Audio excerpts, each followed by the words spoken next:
Hello, it's Lisa, and I wanted to talk a little bit about scuba diving with type 1 diabetes. I was actually certified before I was diagnosed with type 1. On my honeymoon, I got certified in Jamaica and just absolutely fell in love with scuba diving completely. When our children were growing up, we wanted to share that with them. My husband was already certified when I had met him, and really, it's just like another world under there, and I just knew that they would love it. So, anyhow, fast forward to when the kids were diagnosed with type 1. So I had been certified prior, so they never really asked me for anything as far as like a doctor's note or anything like that, because I was already certified.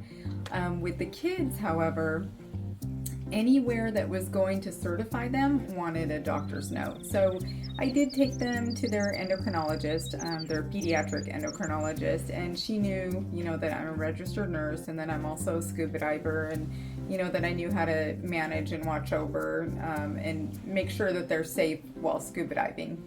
So she went ahead and, signed their letters for them, and we went to Mexico, to Cancun, and found a wonderful dive company there. I'll put it down in the description if anyone's looking for, certification in Cancun. I highly recommend them. They're absolutely wonderful.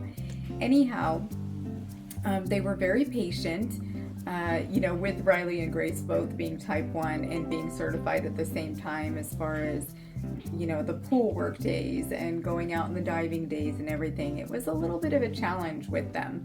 So personally, what I do when I'm in a scuba dive is everyone's going nuts right now, all the animals. Anyway, what I do is I basically jack my blood sugar up into the mid 200 range, which I hate doing. It doesn't feel good to be that high for my body. But I know how important it is as far as scuba diving to not have a low blood sugar under the water. A high blood sugar, it's not going to kill you. You're just not going to feel good. But a low blood sugar potentially could be very dangerous when you're scuba diving. So I jack my blood sugar up. You cannot wear an insulin pump under the water. You can unhook from an insulin pump if you have one that's like a tubed pump, but if you have like an Omnipod, like what myself and Grace use to loop, you have to take it off. So that is also a challenge. So basically, my pod has to come off. I have to go off looping. The Dexcom will not work the entire time I'm under the water. I have to jack my blood sugar up to, about 250, 275. I always tend to run low on the days I scuba dive, which is just very aggravating. So I have to kind of deal with that too. Usually it entails a lot of eating glucose tablets in between dives. Sometimes the dives are very close back to back, and that also can be very difficult because I might come up, I might have crashed from 250 down to like 150, and I know I need to take some more glucose tablets before I go down again. So there's definitely an art to being type 1 and scuba diving, but it can be done safely. As far as the children, so they were both certified in Mexico a few years ago. I'm going to put some pictures in, throughout the video and at the end as well. But I did the same thing with them. They had to come off the pump or at least unhook. Riley was on a tandem, which he could just unhook. Grace had to take the entire Omnipod off and go to basal insulin, full time we were diving. Jack their blood sugars up and then just deal with it afterwards, and then also check in between dives and do any glucose tablets as needed and whatnot. It was very challenging. So the first dive we went out, it was very choppy waters in Cancun that day, and both Riley and Grace ended up vomiting over the side of the boat, which then there's another issue, because there goes all your carbohydrates that you carbo-loaded before the dive to make sure your blood sugar stays up during the dive. So they had to take some medication, Zofran. They also had to do multiple glucose tablets in order to get that blood sugar back up. And we inevitably had to wait just a little bit longer in between those two dives, which luckily we were the only people on the boat with them. It was during the time of COVID. So it, luckily they could accommodate the issues that we were having as far as blood sugar. But, typically you're on a boat full of people and you may have to sit a dive out if your blood sugar is not cooperating. So there's the Sphinx also saying hi.